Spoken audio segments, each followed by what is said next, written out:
Hi guys, welcome back to my channel. Today's video is going to be a book review on Love You, Latke by Amanda Elliott. Now I know this is probably the wrong time of the year to sort of upload this, seeing as it is January, but I did read this during Hanukkah and it was my first book and book review that I did of the year, so I wanted to come on and do a sit down review video, share my thoughts, because obviously you could read this any time of the year. It doesn't have to just be around the winter period and around Hanukkah, but yeah, I thought I would capture my thoughts on this book. So I will read you the blurb and then we will jump in. So it says, "Love comes home for the challah days," as in the bread. In this sparkling romance, that's sort of the title.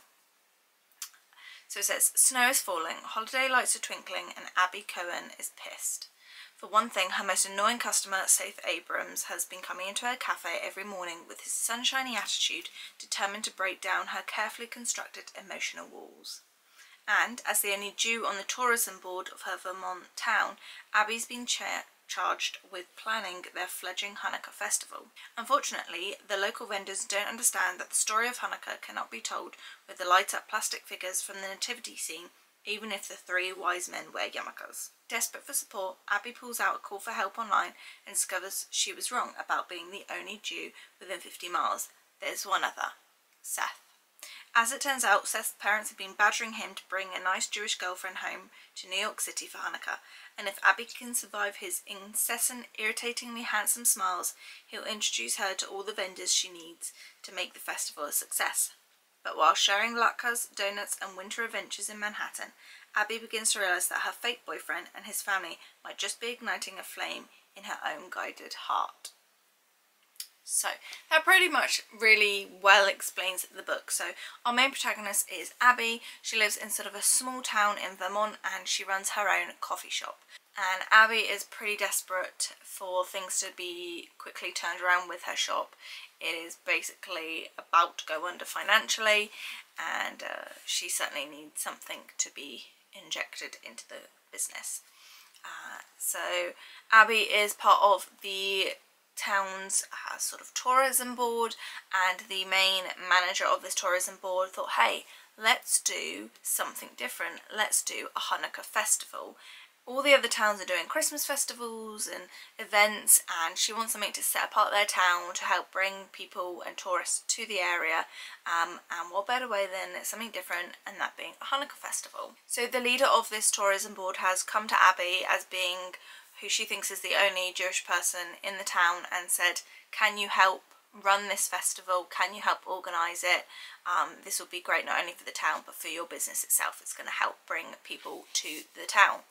And Abby's like a bit cautious, but she thinks, okay, I need help with my cafe, and you know, who else is it going to turn to? If she doesn't take part in it, then it's not going to do the justice that it deserves for the Jewish people and for the festival and the holiday itself. So Abby quickly tries to look for different vendors in the local area, and she quickly realises that both the local vendors and the main manager of the tourism board, A, don't really know what Hanukkah's about, and B, aren't really that bothered to find out.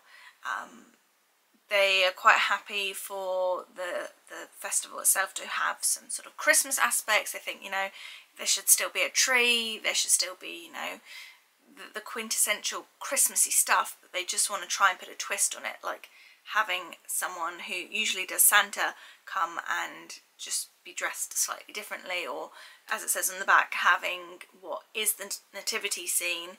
So they're taking away the Christmas aspects and just putting a couple or a yarmulke on their head and, you know, hoping that will do justice. So yeah, Abby quickly learns that this is going to be harder than she first thought. She's having to, you know, overcome people's prejudices, I guess, on what they think Hanukkah is about, and, you know, putting her foot down and trying to tell them, you know, there is no point calling it a Hanukkah event if you are not going to put in the Jewish aspects for it. Abby's big brilliant idea is to go on a local dating app and put in that she's looking for a Jewish guy, sort of lulling them into a false sense to help her with the festival rather than being a romantic tie.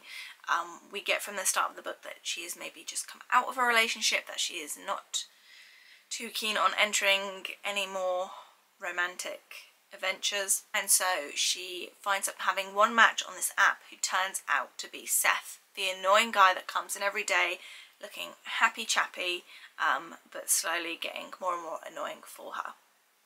He says, "Yes, I will help you with the festival in exchange for you pretending to be my girlfriend and coming to New York and putting on this act for my parents for Hanukkah."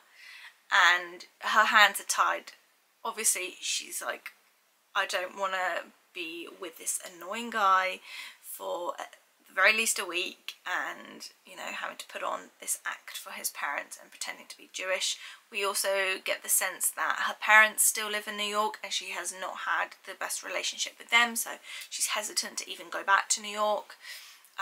But she is really torn because she wants this Hanukkah event to be a success. So she agrees, and her and Seth end up going to New York, and it is your very quintessential Hallmark-esque rom-com. And this is very different from what I usually read. I do not read rom-coms. It's been a very long time since I've actively gone to pick up sort of a romance book, and this is sort of that quintessential Hallmark film. It's kind of a little bit cheesy, a little bit predictable, but it's on the less cheesy end of things, in my opinion, from someone that does not read romance, and I found it really lovely to read through. As someone, if you hadn't gathered, I am Jewish myself, and as someone that is sort of going through that journey of getting back into your Jewish roots and really sort of diving into the history of sort of religion and also the cultural aspect of Judaism, then this book sort of really like summarizes that in a sense. And you know, Abby, we get a sense that she's maybe, since obviously moving away from New York and her family, has sort of lost those ties with being Jewish, and sort of it's gone by the wayside a bit. And with going back to New York and having to be sort of forced into doing, you know, the rituals with the candles and going to synagogue and different events with Seth, she's really sort of drawn back into her Jewish roots, and she feels again this sense of belonging and this sort of warm fuzzy feeling of being part of a community. There's moments in this book that really resonate with me, and probably for a lot of people within sort of the Jewish community, especially when it's like not so popular if you don't live in quite such Jewish areas. She mentions how, like, growing up there was only one Hallmark film that was around Hanukkah and being Jewish, and it was kind of like the token film or TV show, and there was a lot of stereotypes planted in it, but at the same time it felt like you were being seen. It was that small bit of representation that you sort of clung on to growing up, and I totally get where she's coming from with that, because especially like in England and not living in sort of either like London or Manchester where the predominantly Jewish groups are, you don't see a lot of stuff around Hanukkah. This year there was like a couple of Hanukkahs and like one thing of wrapping paper in TK Maxx, and usually there is just a ton, and like again, if you go into the more Jewish areas you see more of that stuff, and you sort of hold on to these like token items, and it's like, am I getting, and I have to say to myself, do I want that just because it's the only Jewish thing here, or do I actually want that?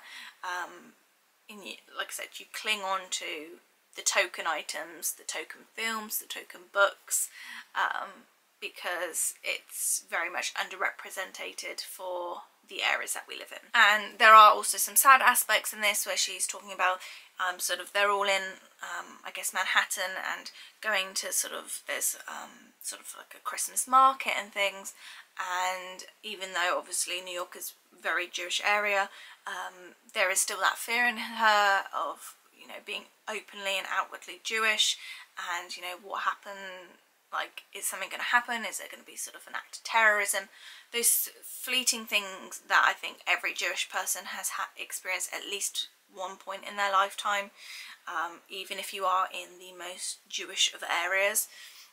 So that was a sad but very realistic aspect of being Jewish in today's society, obviously with everything that's been going on with the Middle East war.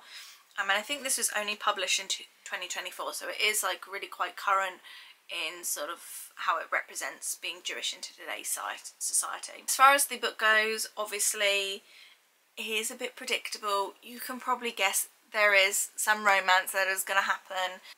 It is kind of predictable, but I still loved it. There were aspects of it towards the end where it wasn't quite as predictable, and I was like, oh, okay, that's taken me a little bit by surprise. And I loved how some of Seth's friends were really interested in helping him celebrate, and Abby celebrate being Jewish and celebrating Hanukkah, because not all of Seth's friends growing up were Jewish. There's a point where Abby was actually paired up with Seth's ex-girlfriend during sort of like a gingerbread event that they'd gone to in a bar, and she was like, hey, why don't we do like blue and white colours and make this like a Hanukkah thing.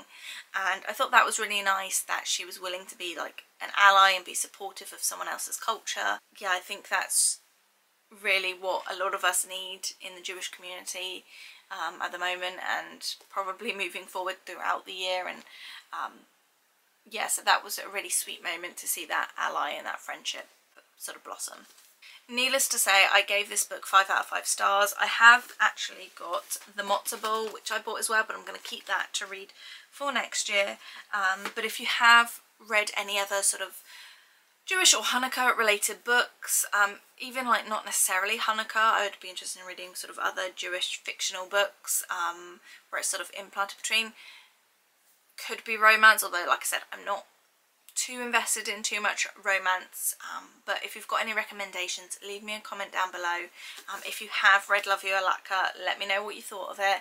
And yeah, if you would like to see more book reviews, I'm going to try and do some more this year, so make sure you hit that like and subscribe button so you don't miss out on them, and I will see you very soon. Bye guys.